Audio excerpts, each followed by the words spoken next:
अहंकार और इनफेलिबिलिटी का इंटरसेक्शन जो कभी बीजेपी, जनता दल, कांग्रेस, किसी रीजनल पार्टी ने नहीं देखा। इतनी अहंकार और इनफेलिबिलिटी में आप किसी को अप्रोच कर सकते हैं? अब क्या हो गया 56 इंच छाती को? किस प्रकार की आपने भाषा सुनी, किस प्रकार के आरोप सुने, किस प्रकार की भविष्यवाणियां सुनी, किस प्रकार के एग्जिट पोल देखी? अब कौन जवाब दे देगा उसकी? कोई आके क्षमा याचना करेगा? माननीय गृह मंत्री या माननीय प्रधानमंत्री किसी भी दावे के लिए क्षमा याचना करेंगे?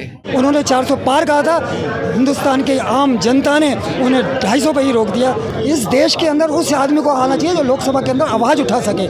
मैं कहता हूँ हर युवा को आना चाहिए जो देश हित में काम करना चाहता है, चाहे वो किसी पार्टी का हो, लेकिन देश सर्वोपरि है। कांग्रेस कार्यालय में खुशियों का माहौल है और नीतीश कुमार को लेकर यह बात चल रही है कि वो हमारी ही पार्टी के हैं, वो हमारे ही साथ आएंगे। जब फाइनल आंकड़ा आ जाएगा तो हमारे साथ ही आएंगे। मैं समझता हूँ कि भारत की जनता जो है सबसे ज़्यादा समझदार निकली। न जर्नलिस्ट उतने समझदार निकले, न सेफोलॉजिस्ट उतने समझदार निकले, न एग्जिट पोल्स उतनी समझदार निकली। तो ये एक प्रकार से भविष्यवाणी करने वाले लोगों को भी इंसल्ट करने वाली बात है, जो आंकड़े आप लोगों ने प्रकाशित किए और जो आंकड़े आज दिख रहे हैं। नंबर 1। नंबर 2 टेक अवे है, याद रहे कितनी अभाव में इंडिया अलायंस ने ये चुनाव में ऐसे चौंकाने वाले आंकड़े लिए। अभी तक आंकड़े ख़त्म नहीं हुए हैं, अभी आने वाले हैं। क्या अभाव? हर चीज़ का 90% सत्तारूढ़ पार्टी को मिलता है। इलेक्टोरल बॉन्ड होता है तो 90-95 केक वही खाते हैं। रुपया, पैसा, यंत्र, षड्यंत्र, सब चीज़ उनके पास है। हर प्रदेश में दल बदल की पूरी शक्ति उनके पास, हर प्रदेश में रिसोर्सेज उनके पास। मीडिया दुर्भाग्यवश इतनी ज़्यादा नियंत्रित कि अगर हमें 1 मिनट मिलेगा तो उनको 5 या 7 मिनट मिलेंगे, ये रेशो है। ऐसे कॉन्टेक्स्ट संदर्भ में ऐसे चुनाव के आंकड़े जो अभी तक आए नहीं हैं, अभी आपको और चौंकाने वाले हैं, वो एक बहुत बड़ी महत्वपूर्ण चीज़ है जिसको मैं अंकित करना चाहता हूँ। तीसरी बात, उत्तर प्रदेश, राजस्थान, मैं सब प्रदेशों के नाम नहीं ले रहा हूँ, उत्तर प्रदेश, राजस्थान, पश्चिम बंगाल, ऐसे कई और प्रदेश हैं जिसमें महाराष्ट्र, किस प्रकार की आपने भाषा सुनी, किस प्रकार के आरोप सुने, किस प्रकार की भविष्यवाणियां सुनी, किस प्रकार के एग्जिट पोल देखी? अब कौन जवाब दे देगा उसकी? कोई आके क्षमा याचना करेगा? माननीय मुख्यमंत्री, माननीय गृह मंत्री या माननीय प्रधानमंत्री किसी भी दावे के लिए क्षमा याचना करेंगे? नंबर 5, एक पंचायत के ऊपर एक फिल्म बनी है, उसमें ये 400 पार की स्लोगन चलता है, मैंने ट्वीट भी किया है। तो मुझे लगता है कि मुंगेरी लाल जी भी सो गए होंगे इस आंकड़े से, स्वप्न लोग भी सो गया होगा। ये आंकड़ा तो कहीं दिखने में नहीं आ रहा है। आज तो एक जद्दोजहद चल रही है बहुमत तक पहुंचने के लिए, लेकिन ये टिपिकल सत्तारूढ़ पार्टी एनडीए का ये टिपिकल षड्यंत्र, टिपिकल टैक्टिक है।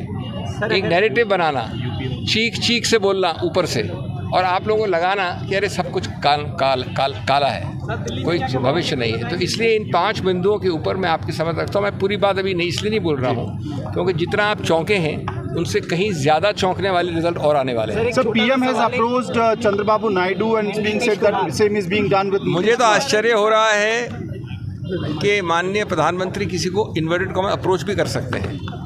ये एक अहंकार और इनफेलिबिलिटी का इंटरसेक्शन था 75 साल में चरम सीमा का।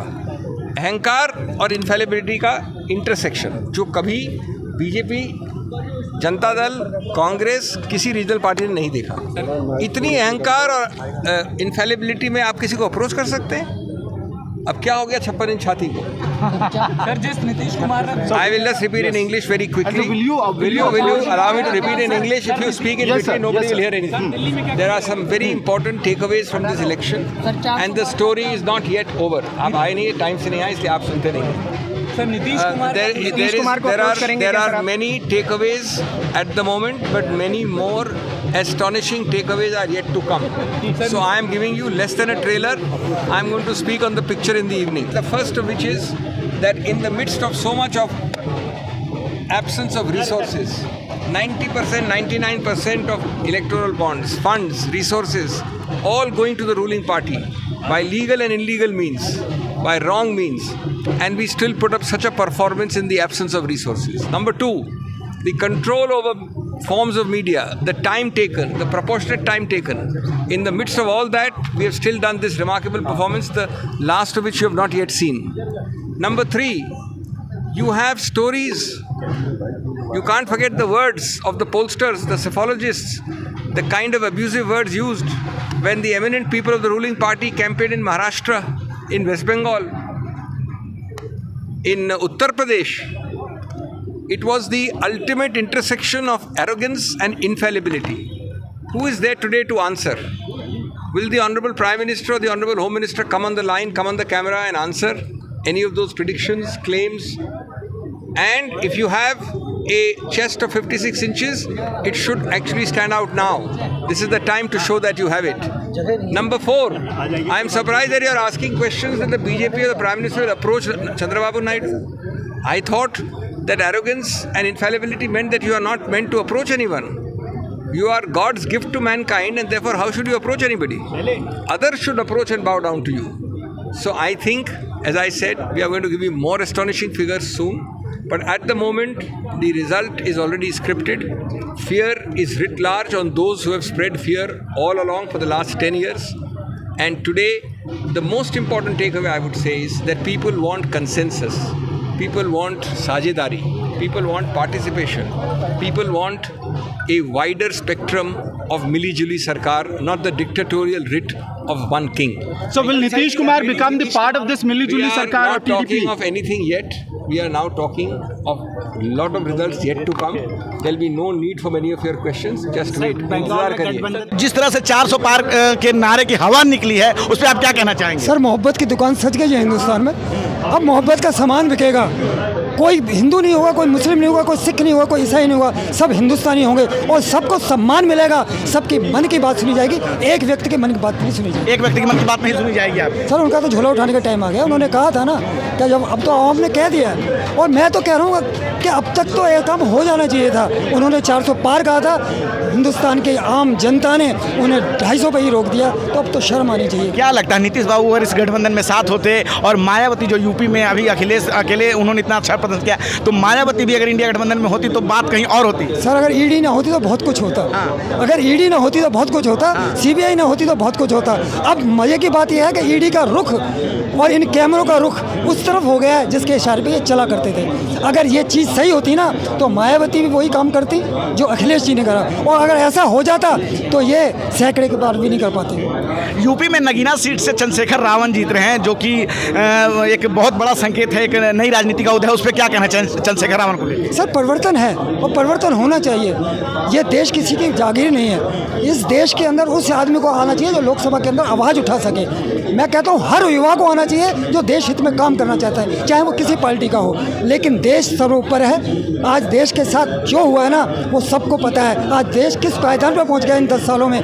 आज छोटे छोटे कंट्री किस तरीके से देश की तरफ देख रही हैं. किस तरह से चीन ने हमारे देश की ज़मीन पर हमला करा है और अपना घर बना लिया है. उनकी सड़कें बनने जा रही हैं. लेकिन मोदी जी हमेशा पूरी जनता को, पूरे भारतवर्ष को अंधेरे में रखा है. लेकिन अब वो वक्त आ गया, वो सारी चीज़ें उजागर होंगी. राहुल जी ने कहा है कि एक एक करके मैं सब चीज़ को देखूंगा और उन चीज़ों पर चोट करूंगा जिनको मोदी जी ने दबा के रखा था देश की जनता से. 1200 सिलेंडर अब 600 का मिलेगा.